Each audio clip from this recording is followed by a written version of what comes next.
हिंदी साहित्य में आज सुनिए प्रवासी कथाकार अर्चना पैन्यूली की लिखी हुई कहानी कठिन चुनाव। अर्चना पैन्यूली जी की लिखी हुई पारिवारिकता एवं सामाजिकता की कहानियाँ नारी सशक्तिकरण परिवेश का सशक्त स्वर हैं। प्रस्तुत है कहानी मेरी जुबानी। मैं हूँ सीमा सिंह। ये मेरा अपने जन्म से 5वीं बार भारत आना है। अपनी शादी में आई हूँ। हाँ, मेरी शादी। अजीब सी बात लगती है। अपने होने वाले पति का सिर्फ नाम ही जानती हूँ, अनिल। वो देखने में कैसा है, कितना पढ़ा लिखा है, क्या करता है, कितना कमाता है, मुझे कुछ भी नहीं मालूम। हम 6 जने भारत आए हैं मेरी शादी में। दादा दादी, मम्मी पापा, मैं व मेरा छोटा भाई श्यामल। मेरी बड़ी बहन नैना हमारे साथ नहीं है। उसे मेरी शादी की खबर तक नहीं की गई। उससे परिवार के संबंध एक तरह से ख़त्म हैं। दादा दादी व मम्मी पापा के अनुसार वो परिवार के लिए अपयश लाई है। उसने हम सभी को शर्मिंदा किया है।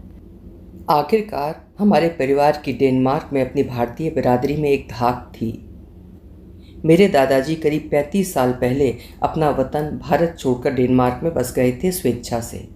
न कोई उन्हें बंधुआ मजदूर बनाकर लाया था, ना ही किसी मल्टीनेशनल कंपनी ने उन्हें बुलाया था। हम सुनते हैं कि वे समुद्री नौका से आए थे, कई देशों को पार करते हुए। जब उन्होंने अपने परिवार को अपने पास बुलाया, उस वक्त उनकी सबसे बड़ी संतान यानी मेरे पिता 11 वर्षीय थे। पहले उन्होंने अपना देश छोड़ा, फिर देश की नागरिकता, मगर जो वे ताउम्र नहीं छोड़ पाए, अपनी भारतीय संस्कृति और सभ्यता। 3 पीढ़ियों से विदेश में रहते हुए भी हमारा परिवार एक निहायत ही भारतीय परंपरागत परिवार रहा। बल्कि मैं ये कहूँगी कि विदेश में रहते हुए भी हम कई संदर्भों में भारत में ही रहे। दादाजी ने कई तरह के काम किए डेनमार्क में। फ़िलहाल पेंशनिस्ट बन जाने के बाद एक हिंदू परिषद की यूरोपीय शाखा के लिए काम करते हैं। डेनमार्क में भारतीय मंदिर के निर्माण में दादाजी ने अहम भूमिका निभाई है। धार्मिक क्रियाकलापों में सक्रिय बने रहते हैं। हिंदू वैदिक प्रवचनों का वे मंदिर में पाठ करते हैं। लोगों के घरों में कथा भी करते हैं। हमारा संयुक्त परिवार तो डेनमार्क में हर एक के लिए एक मिसाल है और कौतूहल भी।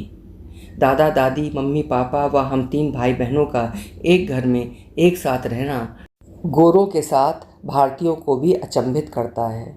गोरे डेनिश कहते हैं अमेजिंग। इतने सारे लोग एक साथ कैसे रह लेते हैं? इंडियंस कहते हैं। अब संयुक्त परिवार का रिवाज भारत में भी खत्म होता जा रहा है। आप विदेश में रहते हुए ये परंपरा बनाए हुए हो, काबिले तारीफ़ है। हमारा विशुद्ध हिंदू परिवार विदेश में अपने भारतीय मूल्यों का संरक्षक माना जाता है और नैना ने हमारी नाक कटवा दी उस इजरायली लड़के के साथ भागकर। दादा दादी मुझे व नैना को 3 बातों पर अटल रहने को कहते थे। कभी मीट मत खाना, एग्ज़ाम में कभी फेल मत होना और किसी इंडियन से ही शादी करना। कैसे संतुष्ट हो गए थे हम सभी जब उस शाम नैना घर नहीं लौटी थी। उसकी यूनिवर्सिटी में उसे खोजा जहां वो पार्ट टाइम जॉब करती थी। वहां जाकर उसे देखा। जिम में गए जहां वो कसरत के लिए जाती थी, वो कहीं भी नहीं। उसके प्रोफेसरों को फ़ोन किया, उसकी सहेलियों से पूछा, किसी को उसकी कोई खबर नहीं। कहाँ ढूंढें उसे? दादाजी, दादी जी और मम्मी पापा बार बार मुझसे पूछ रहे थे कि मुझे कुछ मालूम होगा, किंतु मुझे कुछ भी मालूम नहीं। मैं खुद हैरान कि नैना, मुझसे 4 साल बड़ी बहन, जो मेरे ही संग कमरे में पढ़ती है, सोती है, कहाँ लापता हो गई। बड़ी डरावनी रात थी वो। मैं पूरी रात बिस्तर पर लेटी नैना के सूने बिस्तर को घूरती रही। कहाँ चली गई वो? हम में से कोई नहीं सो पाया था। दूसरे दिन मम्मी पापा ऑफिस नहीं गए, श्यामल और मैं स्कूल नहीं गए। दादाजी, जो प्रायः रोज़ ही परिषद या मंदिर के काम से कहीं न कहीं निकल जाया करते थे, घर पर ही बैठे रहे। हम सब नैना का इंतज़ार करते रहे। हम पुलिस थाने उसके लापता होने की रिपोर्ट दर्ज कराने गए, पर पुलिस बोली वो बालिग है, अपनी मर्जी से कहीं भी जा सकती है। अगर 3 रोज़ तक हमें उसकी कोई खबर नहीं मिली तब पुलिस कोई खोजबीन करेगी, उससे पहले नहीं। खैर, दूसरी दोपहर तक नैना का फ़ोन आ गया। मम्मी ने रिसीवर उठाया था। उसकी आवाज़ सुनते ही मम्मी चीखीं, नैना कहाँ है तू? हम सब भी फ़ोन के करीब खिसक आए। मम्मी, मैं जोनाथन के साथ हूँ, आप लोग परेशान मत होइए। नैना के यहूदी बॉयफ्रेंड जोनाथन को दादा दादी व पापा मम्मी कभी स्वीकार नहीं कर पाए। वो एक रिफ्यूज़ी है। दादा दादी और पापा मम्मी के अनुसार एक उग्रवादी भी, जो अपने देश इज़राइल से भाग आया है। नैना उसे कहाँ मिली, उसने उसमें क्या पाया कि वो हम सभी को छोड़कर उसके साथ रहने लगी। हम भाई बहन एथनिकली भले ही हिंदुस्तानी हैं, पर हम डेनमार्क में जन्मे और पले बढ़े हैं। दादा दादी और पापा मम्मी कभी समझ नहीं पाए कि डेटिंग इस देश का कल्चर है। कहाँ है तू जोनाथन के साथ? मम्मी ने पूछा। हमने एक साथ रहने का फैसला कर लिया है। नैना, तू ऐसा नहीं कर सकती, हम इंडियन हैं। मम्मी, मैं 21 की हो गई हूँ, मेरी सभी सहेलियाँ अपने बॉयफ्रेंड्स के साथ रहती हैं। नैना, इसका अंजाम बहुत बुरा होगा, देख लेना। मम्मी ने उसे धमकी दी। देख लूँगी, वो लापरवाही से बोली। पापा मम्मी के हाथ से रिसीवर खींचकर नैना से बोले, तुझसे हमारे सारे रिश्ते खत्म, तू हमारे लिए मर गई। नैना जोनाथन के साथ रहने लगी। उसे कोई रोक नहीं पाया। देश का कानून उसके साथ है, वो वयस्क है, अपनी ज़िंदगी अपने तरीके से जीने का उसे पूरा हक है। लेकिन बहुत तनाव था घर में। मम्मी बुझी बुझी सी हो गई थीं। सब मम्मी पर दोष मढ़ रहे थे कि वो नैना पर नज़र नहीं रख सकीं। दादाजी, जो कि एक बेहद स्वाभिमानी व्यक्ति थे, एकांतवास में चले गए। उनका मुंह लटक गया। मगर नैना ने जो कुल खिलाया, उसका सबसे अधिक प्रभाव मुझ पर पड़ा। उसके किए की सज़ा मैंने भुगती। मेरा परिवार बेहद चिंतित हो उठा। उन्हें लगा नैना की तरह कहीं मैं भी किसी ऐरे गहरे नत्थू खैरे के साथ भाग न जाऊं। उन्होंने हिंदुस्तान रिश्तेदारों से सलाह मशवरा कर जल्दी से मेरा रिश्ता एक लड़के से तय कर दिया और मुझे ब्याहने यहाँ ले आए। मैंने अपने घर वालों का रोष, क्षोभ, विलाप, चिड़चिड़ाहट, कुंठा और बौखलाहट देखी है। मैं चश्मदीद गवाह हूँ उनकी सभी तकलीफ़ों की। कैसे वे सब नैना के जोनाथन के संग रहने पर भौचक्के हो गए थे। दादी बोली, इससे अच्छा तो किसी गोरे डेनिश को अपना बॉयफ्रेंड बना लेती। उसका एक इजरायली रिफ्यूज़ी के साथ रहना किसी को भी गवारा नहीं हुआ, मुझे भी नहीं। बहरहाल, मैं अपने घर वालों की तकलीफ़ों का अंत होते देखना चाहती थी। मैं चाहती थी कि सब कुछ सामान्य हो जाए, जैसे हम पहले रहते थे वैसे ही रहना शुरू कर दें, तनाव मुक्त। मेरी शादी की बातें उनका ध्यान बटाती हैं, उन्हें धीरज देती हैं। मैंने अपना जीवन उनके सुपुर्द कर दिया। वो जो कुछ मेरी ज़िंदगी के साथ करना चाहें, जिस किसी के साथ मुझे बांधना चाहें। जम्मू में हमारा पुश्तैनी घर अब भी मौजूद है। पिछले साल दादाजी ने मरम्मत करवा के उसे पुख्ता कर दिया था। मैंने सुना कि अनिल एक स्थानीय निवासी है, जम्मू के पास ही एक गाँव में रहता है। हमारे जम्मू पहुंचने के 3 रोज़ बाद सगाई की रस्म हुई। मैंने अनिल को सबसे पहले तभी देखा। वो एक गोरे रंग का आकर्षक पर शर्मीला युवक है, लंबा तगड़ा पठान जैसा। मैं पतली दुबली छुई मुई सी। मुझे देखकर अनिल के एक दोस्त ने कमेंट मारा, लगता है राशन अब भारत में ही मिलता है, यूरोप में नहीं। सब खिलखिला पड़े। मैंने कनखियों से अनिल को देखा। वो मुस्कुराते हुए मुझे देख रहा है। मैं 17 की, वो 22 का। वो ना मुझे अच्छा लगा और ना ही खराब।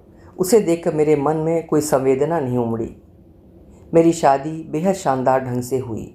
मेरे लिए बहुत सारे गहने व कपड़े खरीदे गए, मेहंदी रचाई गई, बड़ा सा शामियाना, ढेर सारी मिठाई।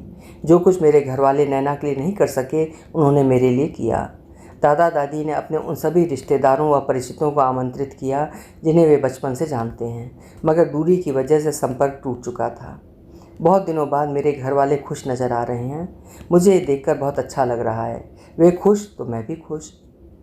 भारत में शादियां बहुत लंबी होती हैं। बाप रे, इतनी सारी रस्में, और ब्राइड तो लाइमलाइट में होती है। मेरी इतनी पूछ हो रही है, अच्छा भी लग रहा है और खटक भी रहा है। भारी भरकम जरीदार लहंगे में लिपटी व गहनों से लदी मैं दूसरी रोज़ तड़के सुबह तारों की छाँव में अपने ससुराल के लिए विदा हो गई। मम्मी मुझसे लिपट कर बहुत रोईं, रुंधे स्वर में बोलीं, अनीता, तुझे इतनी जल्दी ब्याह कर पता नहीं हमने अच्छा किया कि बुरा।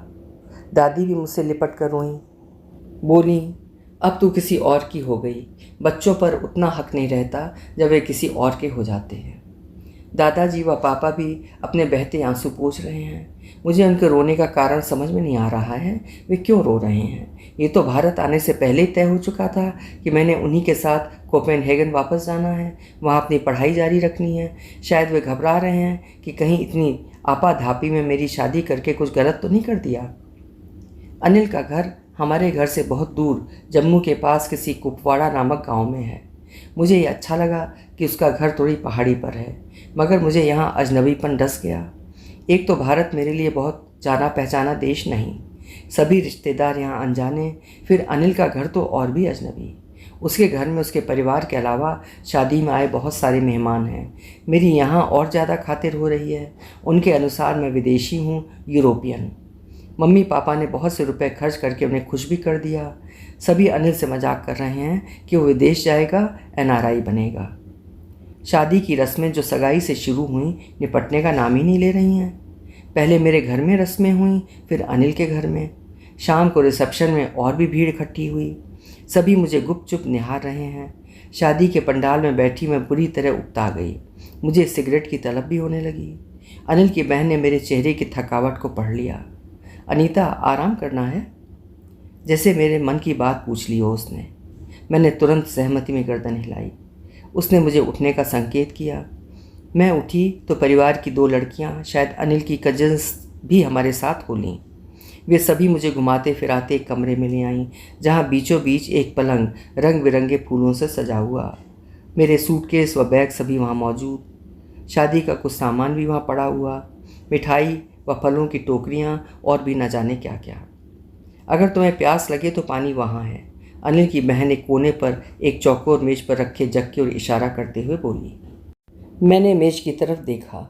जग के बगल में पड़े सिगरेट के पैकेट्स पर तुरंत मेरी नज़र अटक गई। सिगरेट देखकर पीने की तलब और तेज हो गई। अनिल की बहन ने खिड़कियों के पर्दे खींचकर ठीक किए। दूसरी लड़कियों ने पूरे कमरे में नज़रें दौड़ाईं। सामान देखा परखा कि सब ठीक ठाक है। आश्वस्त हो गई वे। तुम अपने कपड़े बदल कर आराम कर लो, अनिल थोड़ी देर में आता ही होगा। अनिल की बहन बोली तो उन 2 शरारती लड़कियों ने मुझे आंख मारी। फिर एक ठहाका लगाकर तीनों चली गईं। मैं कमरे में अकेली रह गई। सबसे पहले मैंने दरवाजे की चटकनी चढ़ाई। मेज के पास जाकर सिगरेट उठाई। ब्रांड फॉर स्क्वायर, पर सुलगाने के लिए कहीं लाइटर या माचिस नहीं दिखी। खैर, सिगरेट छोड़कर मैंने लहंगा, चोली, चुन्नी व सभी भारी भरकम गहने उतार कर अपने को हल्का किया। कानों में हल्के से टॉप्स डाल लिए और गले में एक चेन। सूटकेस से नाइटी निकाल कर पहन ली। दरवाजे की चिटकनी नीचे सरकाई और पलंग पर लेट गई। एकांत मुझे कोपेनहेगन ले गया। अपना स्कूल, टीचर्स व साथी। वो एक दूसरी दुनिया है और ये एक दूसरी। वहाँ मैंने अपने स्कूल में किसी को नहीं बताया था कि मेरी शादी होने जा रही है, पर पार्डिस और मॉर्गन को बताने से मैं स्वयं को रोक नहीं पाई थी। पार्डिस मेरी पक्की सहेली थी। मूलतः वो ईरान से है। मेरी ही तरह डेनमार्क में पली बढ़ी है। मॉर्गन के पिता पुर्तगाल के हैं और माँ डेनिश। मॉर्गन पैदाइश से अपने पिता के साथ पुर्तगाल में रहता था, मगर जब उसके माता पिता का तलाक हो गया तो मॉर्गन की माँ उसे व उसके 2 छोटे भाइयों को लेकर कोपेनहेगन अपने देश वापस आ गई। तब हम 9वीं में थे जब मॉर्गन ने हमारे स्कूल में एडमिशन लिया था। मॉर्गन पर अपने माता पिता के तलाक का गहरा सदमा लगा था। वो पुर्तगाल से डेनमार्क आना भी नहीं चाहता था। डेनमार्क को कभी अपना घर नहीं समझ पाया। अपने पिता को भी वो बहुत मिस करता है। हमेशा खोया खोया सा रहता। कुछ मनोवैज्ञानिक दवाइयों का सेवन भी करता था। मुझे उससे पहले दिन से ही सहानुभूति हो गई थी। जब हम जिम्नेजियम 1 में आए तो एक दूसरे के प्रति आसक्त हो गए, और जिम्नेजियम 2 में आते आते मैं उसकी गर्लफ्रेंड और वो मेरा बॉयफ्रेंड बन गया। हमारे स्कूल में सभी जानते हैं कि मैं उसकी गर्लफ्रेंड और वो मेरा बॉयफ्रेंड है। वो हक्का बक्का रह गया था जब मैंने उससे बताया कि मैं 1 महीने के लिए भारत जा रही हूँ, वहाँ मेरी शादी है। क्या बक रही हो? बक नहीं रही हूँ, यह हकीकत है, मेरी शादी हो रही है। क्यों कर रही हो ये खिलवाड़ तुम अपनी ज़िंदगी के साथ? सीरियसली अनीता, तुम्हारा ये इंडियन कल्चर मुझे कभी समझ में नहीं आता। तुम्हारी शादी इसलिए की जा रही है कि तुम्हारी बड़ी बहन किसी लड़के के साथ भाग गई। No Anita, don't do it. Say no to your parents.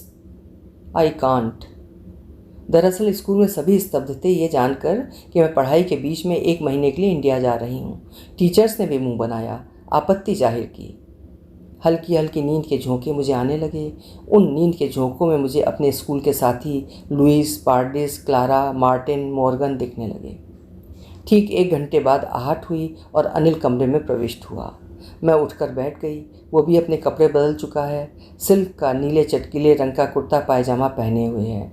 गले में मोटी से सोने की चेन लटक रही है जो पापा ने उसे गिफ्ट की है। आहिस्ता से वो मेरे पहलू में बैठ गया। हम अकेले में पहली बार एक साथ बैठे हैं। हम दोनों ही शर्मा रहे हैं। काफ़ी पलों तक हमारे बीच खामोशी छाई रही। अनीता, उसने खामोशी तोड़ी। उसके मुख से अपना नाम सुनकर मुझे थोड़ा सा अजीब लगा। वो खुद भी सकुचा गया। मैंने उसकी तरफ देखा।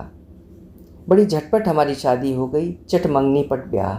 मैं जानता हूँ ये तुम्हारे लिए सरल ना होगा। मैं खामोश बनी रही। उसकी आवाज़ में जाटों जैसा हरियाणवी टच है जो मुझे अच्छा नहीं लग रहा। मेरे उच्चारण में वेस्टर्न टच है जो यहाँ कई लोगों को मोहित करता है। इंडिया आना कैसा लगा तुम्हें? मिले जुले अनुभव हैं, मैं बोली। ये देखकर अच्छा लगता है कि यहाँ सभी लोग अपनी तरह दिखते हैं, अपनी कदकाठी, अपने रंग रूप के। सब जगह हिंदी बोलने सुनने को मिलती है, मगर बहुत भीड़ है, और जब उस भीड़ में कोई गोरा नहीं दिखता तो और अजीब लगता है। अपने बीच गोरों को देखने की आदत है मेरी। हाँ, यहाँ लोग वार्म और फ्रेंडली दिखते हैं, मगर जैसे वे बाहर सड़कों पर कूड़ा करकट फेंकते हैं, बड़ा गंदा लगता है। जिस तरह से कुछ लोग लड़कियों को घूरते हैं, मन को आतंकित करता है। अपना भारत बस ऐसा ही है, 100 में 99 बेईमान, फिर भी अपना भारत महान। इंडिया के बारे में तो तुम बहुत कुछ जानो, मेरे परिवार के बारे में भी कुछ मालूम है थारे को? उसने पूछा। नहीं, मैंने गर्दन हिलाई। जानना चाहो? ठीक है। घर में दादी, बीजी, बाऊजी के अलावा हम 5 बहन भाई हैं। मैं बीच का हूँ। एक भाई व एक बहन मुझसे बड़े हैं। एक भाई व एक बहन छोटे। बड़ा भाई कॉन्ट्रैक्टर है। बड़ी बहन की शादी हो गई, वो भटिंडा ससुराल में रहे हैं। छोटा भाई व छोटी बहन अभी पढ़ी रहे। और आप क्या करते हैं? मैं भारत में नौकरी ढूंढनी बहुत मुश्किल है, खासकर अगर तुम देहातों में रहो। 3 साल पहले मैंने बीए कर लिया था, कई तरह के काम किए। आजकल बड़े भाई के साथ लगा हूँ। खैर, अब तो मैं बस डेनमार्क के वीज़ा मिलने की ही इंतज़ार में हूँ, फिर वहीं आकर कुछ करूँगा। मेरी बीवी, ज़िंदगी और भविष्य अब सब यूरोप में है, कहकर वो जोर का ठहाका लगाकर हंस पड़ा। डेनमार्क में कुछ करने के लिए पहले आपको डेनिश आनी चाहिए, मैं झट से बोली। तुम मुझे सिखाओगी डेनिश? वो हंसता हुआ बोला। मैं? और नहीं तो क्या भाई, पति हूँ तुम्हारा, ऐरा गहरा मर्द नहीं हूँ। वो बेसाख्ता हंस पड़ा। थोड़ी देर उपरांत गंभीर होते हुए बोला, तुम्हारे पापा कह रहे हैं कि वो मुझसे वहाँ कियोस्क खुलवा देंगे। ये कियोस्क क्या होवे? एक दुकान होती है, सभी कुछ वहाँ बिकता है, cards, drinks, candies, chocolates, cigarette वगैरह वगैरह। मगर लोग कियोस्क सिर्फ छोटी मोटी ख़रीदारी के लिए जाते हैं, बड़ी ख़रीदारी के लिए लोग सुपर स्टोर्स जाते हैं। तो मैं डेनमार्क आके कैंडी बेचूंगा? वो मजाक करते हुए बोला।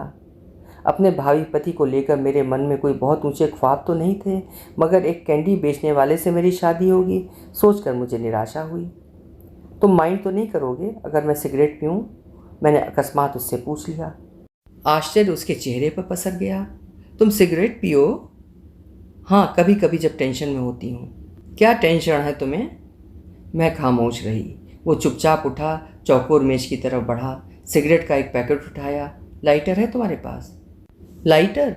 नहीं, मैं बोली। वो कमरे से बाहर जाकर कहीं से माचिस ले आया, सिगरेट व माचिस मेरे आगे बढ़ा दी। तुम्हें मेरा सिगरेट पीना खराब तो नहीं लग रहा है? उसके हाथों से सिगरेट और माचिस की डिब्बियाँ पकड़ते हुए मैंने पूछा। मेरे प्रश्न को उसने तौला, सोचते हुए बोला, नहीं, जब मैंने यूरोप की लड़की से ब्याह किया तो उसकी ये सब आदतें मुझे मारनी ही पड़ेंगी। पर मैं तुम्हें इतना ज़रूर कहूँ कि सिगरेट सेहत के लिए हानिकारक होवे। तुम व्यसनी बनो, इससे पहले स्मोकिंग छोड़ दो। उसकी आवाज़ में एक आग्रह है जो मुझे अच्छा लगा। कभी कभी ही पीती हूँ जब टेंशन में होती हूँ। तुम अभी टेंशन में क्यों हो? पता नहीं, पति हूँ तुम्हारा, जो कुछ भी टेंशन हो कह दो मुझे। मैंने चुपचाप पैकेट से एक सिगरेट निकाली, सुलगाकर एक कश लिया। भारत की सिगरेट का कश डेनमार्क की सिगरेट के कश से अलग लगा, थोड़ा तीखा, पर बड़ी तसल्ली मिली। तुम नहीं पीते? मैंने मुख से धुआं उगलते अनिल से पूछा। ना, उसने जवाब दिया और हाथों से सिगरेट का धुआं अपनी आंखों के सामने से हटाने लगा। कुछ पल वो मुझे सिगरेट के कश भरते मुँह देखता रहा, फिर मुझसे पूछने लगा, कब से पी रही हो? जब मैं 13 की थी तो एक दिन यूं ही साथियों के साथ शुरू की, फिर चस्का सा लग गया, पर कभी कभी ही पीती हूँ, चेन स्मोकर नहीं हूँ। बहरहाल सिगरेट से ध्यान हटाकर उसने दूसरी बातें शुरू कर दी। वो डेनमार्क आकर क्या कर सकता है, क्या क्या संभावनाएं हैं उसके लिए वहाँ। सारी बातचीत हमारे बीच इसी पर केंद्रित रही कि वो डेनमार्क आकर क्या कर सकता है। जो कुछ भी मुझे जानकारी थी मैं उसे बताती रही। थोड़ी देर में मुझे बोरियत होने लगी। मुझे लगा कि उसने मुझसे शादी सिर्फ डेनमार्क आने के लिए की है। मुझे नींद आ रही है कहकर मैं दूसरी तरफ मुँह करके सो गई। 1 महीना भारत में एक युग जैसा लगा। हमारे जाने का दिन आया तो मुझे एक राहत मिली। अनिल हमें जम्मू में दिल्ली एयरपोर्ट तक छोड़ने आया। वो हमारे साथ कोपेनहेगन नहीं आ सकता है, उसे वीज़ा चाहिए। बहुत सारी जटिलताएं हैं, मैं अभी नाबालिग हूँ। मेरी शादी कोपेनहेगन कम्यून में रजिस्टर भी नहीं हो सकती। अनिल किस आधार पर कोपेनहेगन आए? मैंने अनिल की तरफ देखा। जिस्मानी संबंध होने के बावजूद उससे मेरी कोई घनिष्ठता या अंतरतम प्रेम संबंध विकसित नहीं हुए हैं। उससे बिछुड़ते हुए मुझे जरा भी दुख या अफसोस नहीं हुआ। निर्विकार भाव से मैंने उसकी तरफ देखा। वो मेरे निकट आया और मेरा हाथ दबाते हुए बोला, हैप्पी जर्नी, और देखना मैं जल्द ही डेनमार्क आऊँगा, और कुछ नहीं तो सैलानी बनकर तो आ ही सकता हूँ। डेनमार्क आकर मेरी ठहरी दिनचर्या ऐसे शुरू हो गई जैसे भारत जाना, वहाँ शादी करना मात्र एक स्वप्न हो। अनिल का डेनमार्क आना मेरे हाथों में नहीं बल्कि डेनिश इमिग्रेशन पर निर्भर है। भारत इससे डेनिश दूतावास का अधिकारी तंत्र मंथर गति से उसके वीज़ा संबंधित कागज़ों की कार्रवाई करेगा, वो भी तब जब मैं 18 यानी बालिग हो जाऊंगी। हम इंतज़ार के सिवाय कुछ नहीं कर सकते। मैं जिम्नेजियम 2 की स्टूडेंट हूँ। एक बेकरी में पार्ट टाइम नौकरी भी करती हूँ। जिम्नेजियम की पढ़ाई, बेकरी में पार्ट टाइम नौकरी व सहेलियों से सामाजिक मेल मिलाप फिर से शुरू हो गया। भारत यात्रा के महत्वपूर्ण और महत्वहीन कई प्रसंगों को मैंने अपने मस्तिष्क पटल से विस्मृत कर दिया। अनिल से अपनी शादी को भी मैं भूल गई। भारत से आने के बाद जब पहले दिन मैं स्कूल गई और वहाँ मोर्गन से मिली तो वो मुझे भरपूर निगाहों से ताकता रह गया, जैसे पहली बार मुझे देख रहा हो। So what's up, how are you Mrs Anita, how was the wedding, उसने मुझसे पूछा। मैं उससे लिपट गई। अरे क्या हम अब भी ऐसे हग कर सकते हैं? मुझे परे झटकते हुए उसने आश्चर्य से पूछा। You are a married women now. वो मेरे मेहंदी लगे हाथों को पकड़ कर निहारने लगा। सो व्हाट, हमारे बीच कुछ नहीं बदला। अपने हाथ छुड़ाते हुए मैं उससे फिर लिपट गई। मैंने ये पाया कि अनिल से शादी के बाद मैं मॉर्गन को और भी चाहने लगी हूँ। मैंने उसे इंडिया में बहुत मिस किया, मैं उसे खोना नहीं चाहती। उसी दिन स्कूल के बाद मैं मॉर्गन के साथ डेट पर गई, साइबर कैफ़े। तुम्हारा हस्बैंड माइंड तो नहीं करेगा ये सब? नहीं करेगा, उसे मैं नहीं, डेनमार्क आने के लिए वीज़ा चाहिए। अनिल ईमेल्स और फ़ोन द्वारा मुझसे संपर्क में रहने की कोशिश कर रहा है। मुझे मालूम है कि इंटरनेशनल फ़ोन व ईमेल्स करने के लिए उसे अपने घर से बाहर पब्लिक कॉल बूथ पर जाना पड़ता है, जहां हमेशा भीड़ लगी रहती है। ऊपर से उसकी ईमेल्स टूटी फूटी अंग्रेज़ी में होती है। खैर, मेरी अंग्रेज़ी भी कोई बहुत अच्छी नहीं है। अंग्रेज़ी के बीचों बीच में वो कुछ डेनिश शब्द डाल देता है। हास्यप्रद सा लगता है। कहता है कि वो इंटरनेट पर डेनिश सीख रहा है। बहरहाल, मैं उसकी भेजी किसी भी ईमेल का जवाब नहीं देती। फ़ोन पर जो कुछ वो पूछता है उसका संक्षिप्त जवाब दे देती हूँ। मैं उससे क्या बात करूँ, मुझे समझ में नहीं आता। मुझसे उसकी बस हाय हेलो ही होती है। मम्मी पापा और दादाजी से उसकी लंबी बातें होती हैं। उसके डेनमार्क आने के सिलसिले में क्या प्रोग्रेस है, ये सब पापा मम्मी या दादाजी से ही डिस्कस करता है। मेरे कान में तो उनके डिस्कशंस के कुछ शब्द ही पड़ते हैं। फिर पापा ने अनिल को 2 महीने के टूरिस्ट वीज़ा पर डेनमार्क बुला ही लिया। उसके आने से पहले घर के सबसे अच्छे हवादार कमरे जहां धूप आती है वो अच्छे से साफ़ किया गया। नए पर्दे टांगे गए, नया बेड खरीदा गया। मुझसे कहा गया कि मैं अपने कमरे से अपना सारा सामान उठाकर उस बड़े कमरे में लगाऊं। अब वो बड़ा कमरा मेरा है। मेरे घर वालों ने जैसा मुझे कहा मैंने किया। अनिल का इंतज़ार होने लगा। जब वो आया तो मैं उसे लेने पापा के संग एयरपोर्ट गई। गर्मियों के दिन हैं, लंबे व उजले। स्कूल ग्रीष्मावकाश की वजह से फ़िलहाल बंद है। लिटिल मरमेड, फील्ड्स, फिस्के ट्रैवर्ट, मैंने अनिल को कई जगह घुमाई।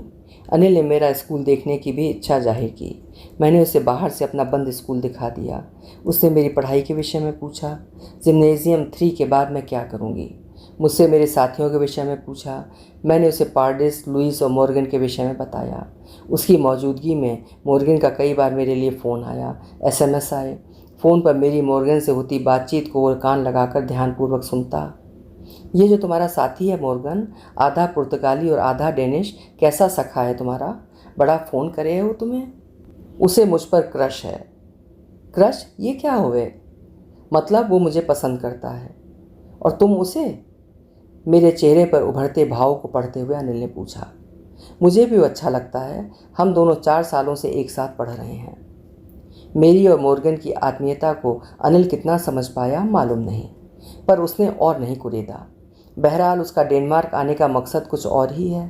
पापा के साथ वो इधर उधर अपने लिए किसी रोज़गार की तलाश में भटक रहा है। कॉलेज, यूनिवर्सिटी वगैरह के चक्कर भी काट रहा है कि कहीं कुछ जुगाड़ हो जाए तो उसे डेनमार्क में रहने के लिए कुछ आसरा हो जाएगा, एक छात्र के रूप में ही सही। 2 महीने बड़ी जल्दी खिसक गए। अनिल वापस भारत चला गया। मेरे स्कूल फिर खुल गए। मॉर्गन से मेरी डेटिंग फिर शुरू हो गई। मेरे 18वें जन्मदिन का इंतज़ार सभी ने बड़ी बेसब्री से किया। बड़ी धूमधाम से मेरे घर वालों ने मेरा 18वां जन्मदिन मनाया, मेरी शादी की ही तरह।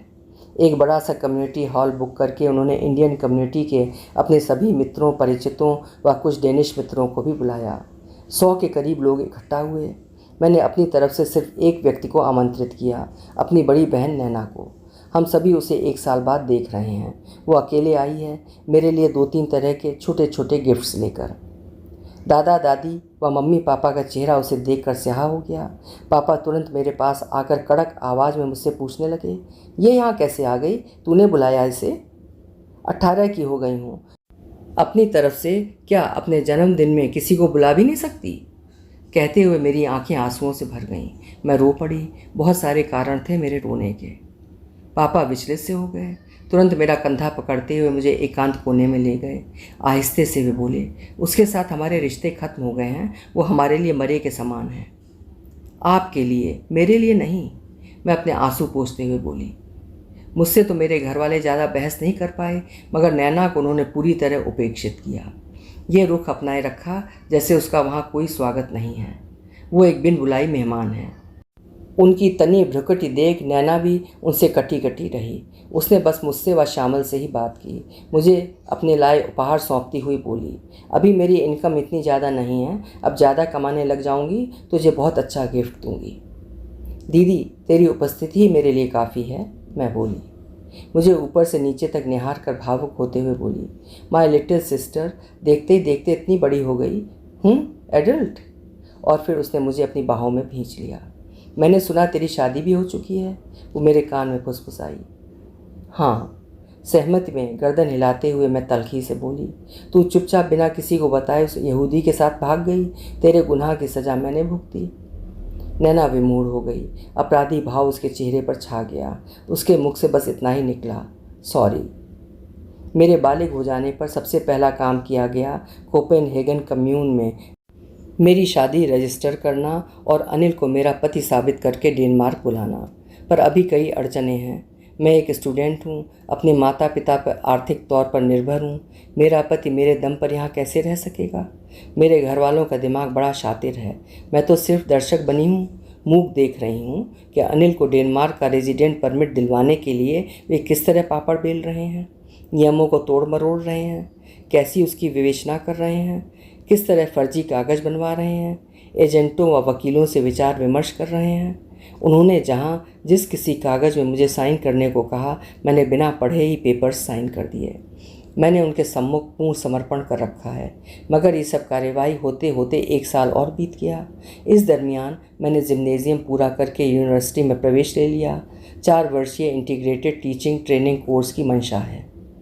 जिम्नेजियम के हमारे सभी साथी पिछुड़ गए। सभी अपनी अपनी पसंद का कैरियर बनाने अलग अलग संस्थानों में चले गए। अपने कुछ खास दोस्तों के संपर्क में मैं अब भी हूँ। मेरी पक्की सहेली पार्डिस कोपेनहेगन से आरहूस चली गई मेडिकल की पढ़ाई करने। वो शुरू से ही डॉक्टर बनना चाहती थी। लुइस ने कोपेनहेगन बिजनेस स्कूल ज्वाइन कर लिया। मॉर्गन ने कोपेनहेगन यूनिवर्सिटी में कॉमर्स चुना है। मॉर्गन और मैं अब भी डेटिंग कर रहे हैं। दादाजी और पापा के काफ़ी प्रयासों के उपरांत अंततः अनिल को डेनमार्क का 3 साल का रेजिडेंट परमिट मिल गया। वो एक स्टूडेंट बनकर भारत से आ रहा है। मेरे मन में मिश्रित भाव जग गए। एक मन कह रहा है कि अच्छा हुआ कि उसे डेनमार्क का रेजिडेंट परमिट मिल गया। एक मन कह रहा है कि मॉर्गन से अब कहीं मेरे रिश्ते खत्म तो नहीं हो जाएंगे। बड़ी कश्मकश है। मन 2 हिस्सों में बटा है। अनिल के प्रति मेरे मन में संवेदनाएं उमड़ रही हैं, तो मॉर्गन के प्रति हमदर्दी। मैं किसी को भी खोना नहीं चाहती।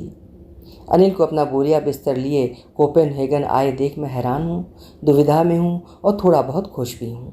वो 1-2 महीने के लिए नहीं, संभवतः हमेशा के लिए कोपेनहेगन रहने आ गया है। उसके आने पर पूरा दिन लोगों के बीच गहमा गहमी में बीत गया। रात हुई तो हम अपने कमरे के एकांत में आए। वो बोला, अनीता, हालांकि हमारे ब्याह को 2 साल हो चुके हैं, मगर हमारे दाम्पत्य की यात्रा असल में आज शुरू होवे। हम प्रतिज्ञा करें कि हमारी वैवाहिक यात्रा एक दूसरे की मौत पर ही खत्म होवे। कहते हुए उसने हाथ आगे बढ़ाया। ना चाहते हुए मेरा हाथ स्वतः ही उसके आगे बढ़ गया। उसने कसकर मेरा हाथ जकड़ लिया, एक मजबूत गिरफ्त में। वो एक बलवान आदमी है। मम्मी पापा के घर हमें सभी तरह की सुविधाएं हैं। घर के सबसे अच्छे कमरे में हम सोते हैं, मगर अनिल सहूलियत महसूस नहीं करता। उसका आत्मसम्मान कचोटता है। जब तब उसकी मर्दानगी उस पर हावी हो जाती है। हर रात सोने से पहले वो मुझे बोलता है, अनीता हम यहाँ ज़्यादा नहीं रहेंगे, हम जल्दी अपना कुछ इंतज़ाम करेंगे। टीचिंग कोर्स के साथ मैं मैगज़ीन सुपर स्टोर में पार्ट टाइम सेल्स गर्ल्स की नौकरी भी कर रही हूँ। हर महीने कम्यून से मुझे कुछ छात्र भत्ता भी मिल रहा है। रोज़गार जुटाना अनिल के लिए समस्या है। किसी महाद्वीप में नौकरी जुटाना सरल नहीं। अगर तुम किसी दूसरे महाद्वीप में पले बढ़े हो, फिर ना उसे डेनिश आती है और ना ही ढंग से अंग्रेजी। मगर एक दिन वो घर से निकल पड़ा। जितनी कुछ अंग्रेजी या डेनिश उसे आती है, उसी के दम पर सुपर स्टोर फ्यूटेक्स में उसने सर्विस बॉय का काम ढूंढ लिया। मुझे उसकी इस कामयाबी पर खुशी के साथ अचरज भी हुआ। लंबा तगड़ा वो एक जाट सुपरमार्केट में माल ढोने के काम पर लग गया। हर शाम जब वो घर लौटता तो उसके कपड़े काले बने रहते हैं। वो खुद भी कई रंगों से पुता सर्कस के जोकर की तरह दिखता है। एक गंदी सी महक उससे आती है, और जब वो वॉश बेसिन में अपने मैले हाथ धोता तो पानी काला हो जाता है। उसके हाथों से छूटता मैल देखकर मेरा दिल पसीज जाता है, मेरे मर्म को छू जाता है। सुबह 8 से शाम 4 बजे तक वो सुपरमार्केट में सर्विस बॉय की नौकरी करता है। हफ्ते में 2 शाम वो एक लैंग्वेज स्कूल में डेनिश सीखने के लिए जाता है। साथ ही एक कॉलेज में वो एक टेक्निकल कोर्स करने जा रहा है। उसमें एक जोश है, एक ऊर्जा है। फॉलेट पार्क में झील के पास खड़े हुए मैं मॉर्गन का इंतज़ार कर रही हूँ। अपनी साइकिल मैंने पास ही एक पेड़ के तने के सहारे खड़ी की हुई है। दूर से मैंने मॉर्गन को साइकिल पर पैडल मारते आते हुए देखा। सुर्ख गोरे रंग व सुनहरे बालों वाला मॉर्गन जब हमारे स्कूल में 9वीं क्लास में आया था तो एकदम गिट्ठा पिद्दा सा, क्लास का सबसे ठिकना लड़का। पर 12वीं करते करते वो काफ़ी लंबा हो गया, 180 सेंटीमीटर। साइकिल चलाते हुए भी वो अच्छा खासा लंबा दिख रहा है। बाल उसके हवा में लहरा रहे हैं। एक दिन पहले मैंने ही उसे फ़ोन करके उसके साथ अपनी मीटिंग पक्की की थी। मैंने मैसेज भेजा, कल फॉलेट पार्क झील के पास दोपहर 2 बजे मिलो। So what's up? मेरे करीब पहुंचते ही साइकिल पर ब्रेक लगाते हुए उसने पूछा। मैंने उसके साइकिल से उतरने का इंतज़ार किया। साइकिल से उतरकर उसने अपनी साइकिल उसी पेड़ के सहारे लगा दी जहां मेरी खड़ी थी। फिर मेरे दोनों हाथ थामते हुए पूछा, मुझे यहाँ क्यों बुलाया मिस अनीता? उसके दोनों हाथ झुलाते हुए मैं बोली, मॉर्गन मैं मिस नहीं मिसेज हूँ। अच्छा, कब से अपने को मिसेज मानने लगी हो? जब से अनिल यहाँ आया है। क्या वो बास्टर्ड यहाँ आ टपका? ए माइंड योर लैंग्वेज, मैंने उसे टोका। सॉरी। यस, उसे यहाँ का स्टूडेंट रेजिडेंट परमिट मिल गया। वो यहाँ एक टेक्निकल स्कूल ज्वाइन कर रहा है। वो अब यहीं रहेगा। किसके साथ? मेरे साथ, मैं उसकी वाइफ हूँ। मॉर्गन सोच में पड़ गया। मैंने और मॉर्गन ने जिम्नेजियम में हायर लेवल मैथ्स ली थी। गणित हम दोनों का फेवरेट विषय था। हम दोनों एक साथ बैठकर संख्याओं के बारे में पढ़ते थे, कैसे संख्याओं का विस्तार होता है, प्राकृतिक संख्याओं से शुरू होकर पूर्ण संख्याएं, पूर्णांक, तर्कसंगत संख्याएं, अतार्किक संख्याएं, वास्तविक संख्याएं, काल्पनिक व अंत में जटिल संख्याएं। एक बार हमारे गणित के अध्यापक ने हमें गणित की नींव यानी संख्याओं के विस्तार को मानव चैतन्य से जोड़कर समझाया कि जब हम जन्म लेते हैं तो हमारे जीवन की शुरुआत प्राकृतिक संख्याओं से होती है।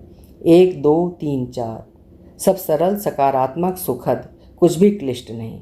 फिर इनमें शून्य लग जाता है। फिर शून्य के आगे नकारात्मक संख्याएं आ धमकती हैं। फिर दशमलव संख्याएं बीच बीच में फुदक पड़ती हैं। फिर वर्गमूल, पाई जैसी पेचीदा संख्याएं शुरू हो जाती हैं। जैसे जैसे हम जीवन में आगे बढ़ते हैं, इन संख्याओं की तरह मानव सोच, विवेक व जीवन भी विषम होता रहता है। जीवन का पहला पहलू हर आगामी पहलू का एक उपसमुच्चय बनकर रह जाता है। कितने ही कोष्ठक लग जाते हैं। कई बार मैं सोचती हूँ कि मैं बड़ी क्यों हुई। मैं कितनी खुश थी जब मैं छोटी थी। And I hate being a girl. कुछ पलों की खामोशी के बाद मैं उससे बोली, मॉर्गन, हम पूर्ण, पूर्णांक, तार्किक, अतार्किक, वास्तविक व काल्पनिक संख्याओं से परे क्लिष्ट संख्याओं तक पहुँच गए हैं। जीवन हमारे लिए अब उतना सरल नहीं रहा। हम प्राकृतिक संख्याओं से बहुत ऊपर उठ चुके हैं। जो कुछ भी रिश्ता हमारे बीच में है उसे यहीं ख़त्म कर देने का शायद समय आ गया है। मेरे अंदर कुछ जल रहा है। एक आवाज़ उठ रही है कि मैंने अनिल से शादी की है। मुझे उसके साथ अपनी ज़िंदगी गुजारने का एक मौका ज़रूर देना चाहिए। मॉर्गन इतना गंभीर हो गया कि उससे कुछ भी बोला नहीं गया। वो क्या बोलता? हम दोनों के बीच कोई वचनबद्धता नहीं है।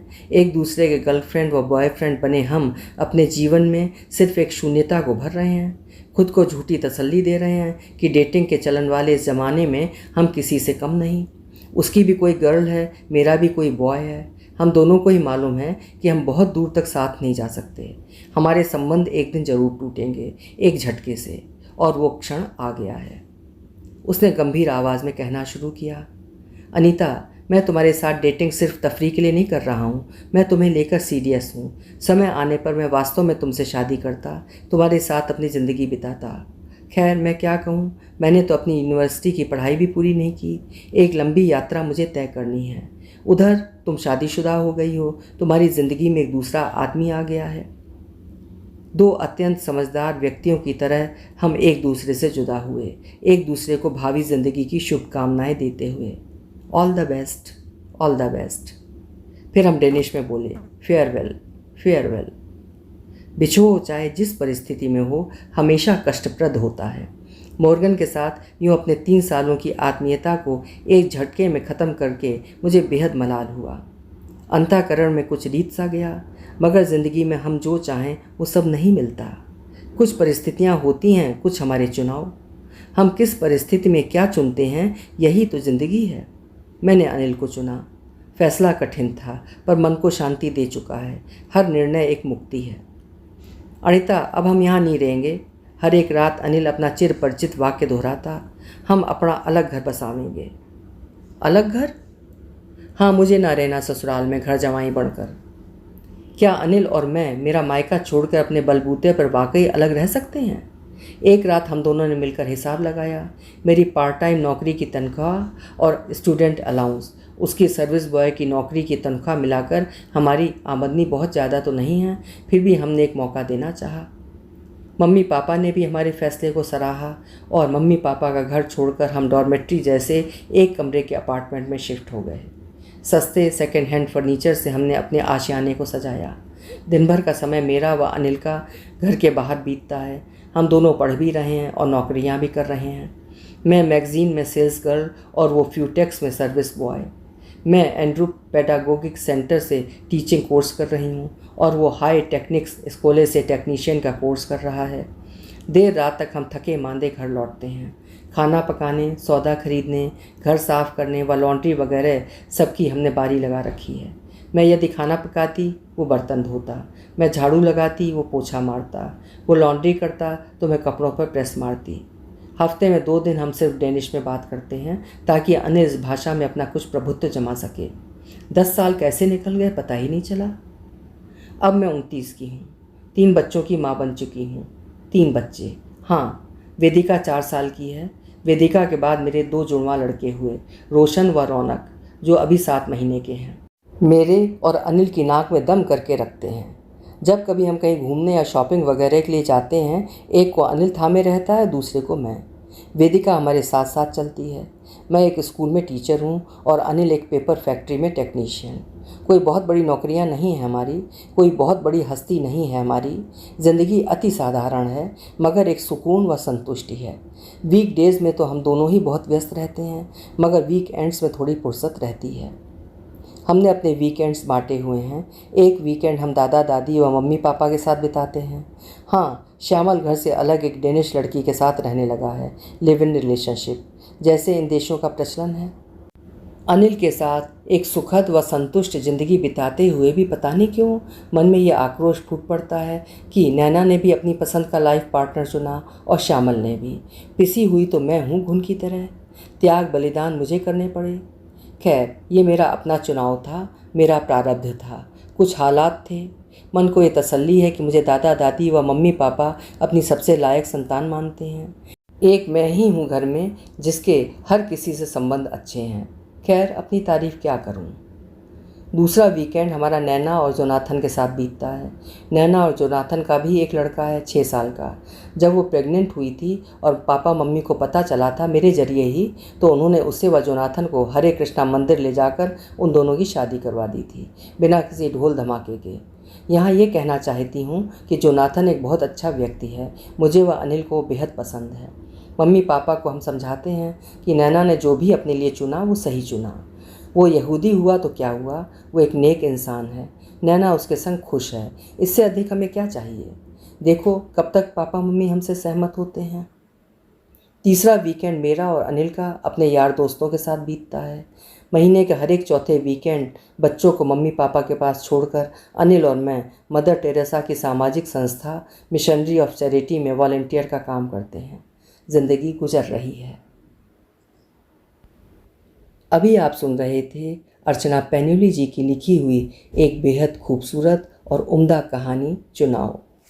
हालातों और हवाओं के रुख के साथ अपनी ज़िंदगी बिताती हुई एक युवती की कहानी। उम्मीद है आपको भी पसंद आई होगी। पसंद आई हो तो कहानी को लाइक और हाइप ज़रूर करिएगा। और हाँ, चैनल अभी तक सब्सक्राइब ना किया हो तो चैनल भी ज़रूर सब्सक्राइब करिएगा। बहुत बहुत धन्यवाद। कल फिर मिलेंगे। आपका समय शुभ हो।